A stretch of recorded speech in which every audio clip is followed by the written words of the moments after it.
接下来就由我来为大家介绍一下关于公差的一些简单的知识。在介绍公差的概念之前，我们先要知道一些其他东西。首先是一个上偏差和下偏差。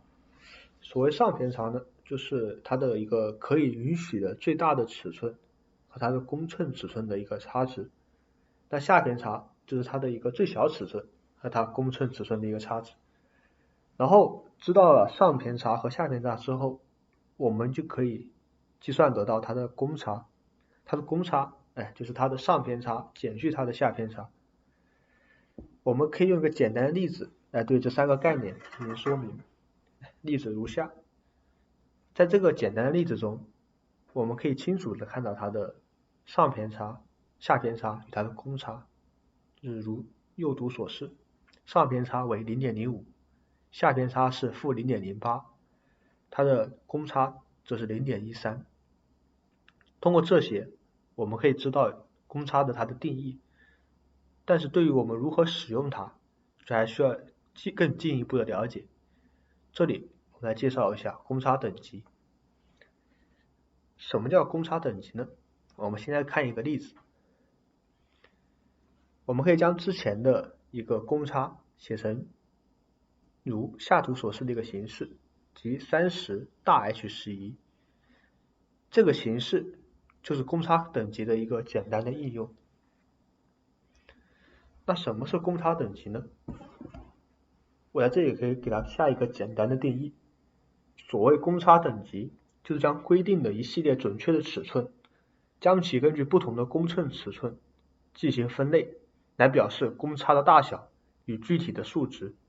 就比如我们上图提到的例子，它的公称尺寸就是30毫米，公差也恰好为 0.13 毫米，就是图中圈出来的位置。这里这张图我们可以看到，它是 IT11 级。然后对于之前的这个标定中，我们可以看到它不只是11，它还有个大 H。这个大 H 是什么呢？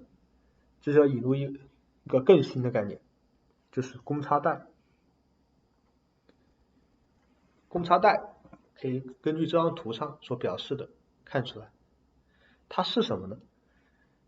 可以看到公差带的上方是代表孔的公差带，可以用大写字母去表示，下方用小写字母表示的就是一个轴的公差带。这种公差带它是用来做什么的？它其实是用来去规范一些规定的尺寸，比如我们上图提到的一个30大 H11，在图中我们可以找到大 H 它对应的一个部分，可以看到大 H 它的下划线和这个公寸尺寸的是重合的，也相当于你可以理解为它的一个下偏差为0。知道这个之后，可以看到30大 H11， 11代表了它的公差等级。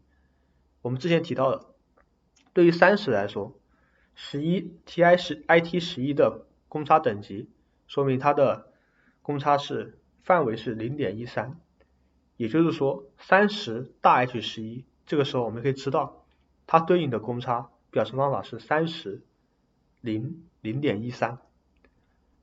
如果是30小 H11 呢？这里我们可以看到小 h 它的上划线与公寸尺寸线是重合的，也就是说它的上偏差是0，同样它的公差等级也是11。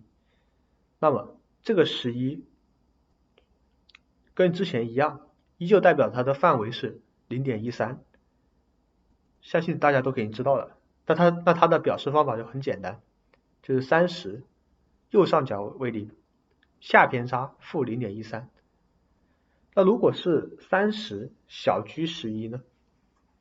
可以看到小 G 它的上划线距离公称尺寸线是有一定的距离的，这个距离说明它的上偏差此时不像小 h 一样为0了，而是产生了一定的偏移量。这个偏移量我们可以根据查表把它查出来。这个时候在30这个环境下，我们已经查出来它的偏移量是 0.007 毫米，也就是说它的上偏差是负 0.007， 然后此时它的公差等级是11，也就是说它还需要往下变化 0.13 毫米，那么它的表达式也可以写出来，这里给出它们小 s11 和小 g11 它们对应的公差的表达。也就是说在知道公差带和公差等级对它进行这种规定之后，我们可以对一些尺寸进行标准化的一个处理。但如果这个公差是由我们自己所规定的，它不能在这种已有的这种公差表，就是公差带和公差等级中把它找到，那我们要怎么处理呢？这个就涉及到一个公差的它的一个标注的方法。公差它常用的标注方法有如下3种。第一种，直接写出它的上偏差与下偏差。第二种，利用公差带与公差等级。第三种是既有公差带与公差等级，也有上偏差与下偏差。如果这个公差是我们已经知道的一个标准化的公差，我们就可以使用第二种和第三种方法对它进行标定。但如果它是我们不知道的，或者是由我们自己设定的一个公差，它没有标准，那我们一般就使用第一种方法，就是直接写出它的一个上偏差和下偏差，这样就是一种简单的表示方法。然后关于公差今天做的一些简单介绍差不多就到此为止，那谢谢大家。